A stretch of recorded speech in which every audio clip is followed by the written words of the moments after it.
लद्दाख का इतिहास 2000 साल से भी ज्यादा पुराना है। भूगोल के हिसाब से हिमालय और काराकोरम की चोटियों के बीच बसा ये इलाका चीन के लिए बहुत ज्यादा अहमियत रखता है। चीन की लालची नजर इस इलाके पर हमेशा से ही रही है।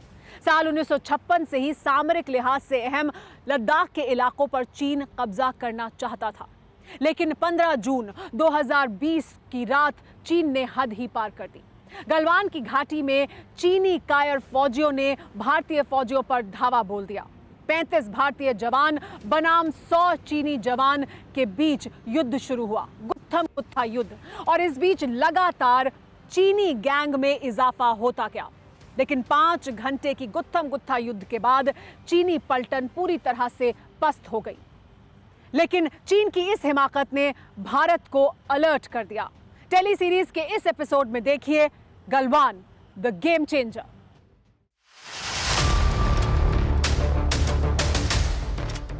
पंद्रह जून 2020 शाम 7 बजे गलवान घाटी। बर्फ से ढकी चोटियां, धरातल की गहराइयों को नापती घाटियां, आसमान में रेस लगाते बादल, जहां कुदरत की करिश्माई खूबसूरती नजर आती है। उसी गलवान घाटी में दुश्मन ने गहरी साजिश रची। चाइनीज तंबू गाड़ चुके थे, युद्ध के हथियार जुटा चुके थे। बख्तरबंद गाड़ियों में भरकर नुकीले हथियार गलवान घाटी में लाए गए। शाम के 7 बजे चीनी सेना के ड्रोन गलवान घाटी में उड़ने लगे। तब फ्रंट पर मौजूद कर्नल संतोष बाबू को खतरे का अंदाजा लग गया। उन्होंने 35 जवानों के साथ चीनी तंबुओं का रुख किया। कर्नल संतोष बाबू टेंट के करीब पहुंचे तो उन्हें एक चीनी जवान ने धक्का दे दिया। झड़प शुरू हो गई। अपने ऑफिसर से बदसलूकी करने वाले ड्रैगन के फौजी को घूंसे मुक्के बरसाकर भारत के जवानों ने बेदम कर दिया।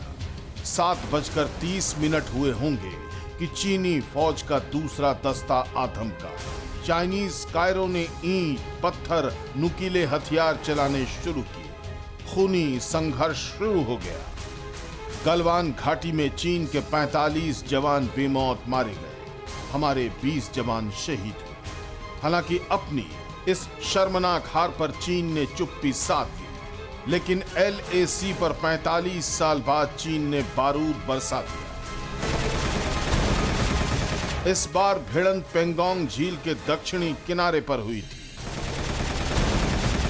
चीन की गोली के जवाब में भारत ने गोला दागा।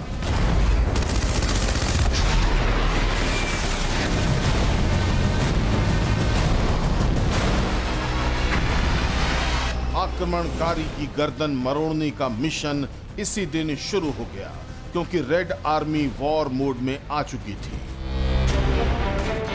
LAC पर चीन ने 50,000 ग्राउंड ट्रूप्स यानी फौजी लड़ाके उतार दिए थे। सरहद के पास चाइनीज हवाई अड्डों पर 150 एयरक्राफ्ट और बॉम्बर तैनात कर दिए गए, जिसमें H-6 बॉम्बर और Y-20 ट्रांसपोर्ट एयरक्राफ्ट शामिल थे। इसके अलावा ड्रैगन ने LAC के करीब T-15 और T-95 टैंक तैनात किए और बॉर्डर एरिया को HJ-10 एंटी मिसाइल सिस्टम से लैस कर दिया। जिनपिंग की जिद थी, गलवान की हार पच नहीं रही थी, लेकिन चीनी तानाशाह मुगालते में थे। उन्हें ऐसा करारा जवाब मिलेगा इसकी कल्पना भी उन्होंने नहीं की थी।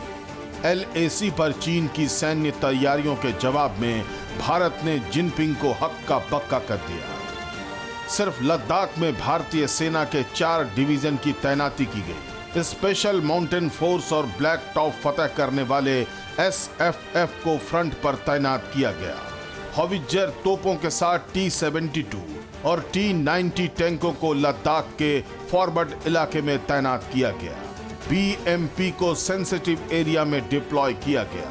ट्रांसपोर्ट हेलीकॉप्टर चिनूक और कॉम्बैट हेलीकॉप्टर अपाचे लद्दाख की रणभूमि में उतारे गए।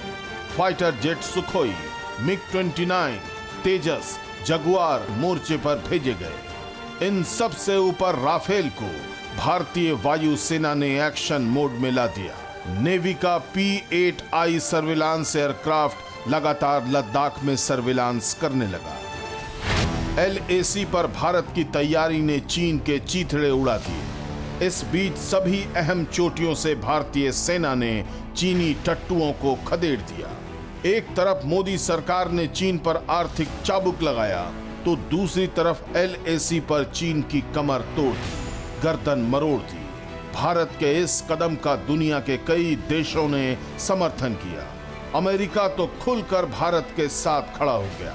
France, Britain, Japan, Australia, Israel जैसे देश भारत के समर्थन में आ गए।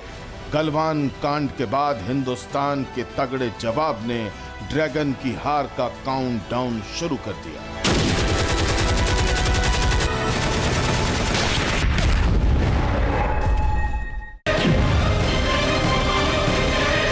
परवाह देश की, सोमवार से शुक्रवार रात 10 बजे TV9 भारतवर्ष पर।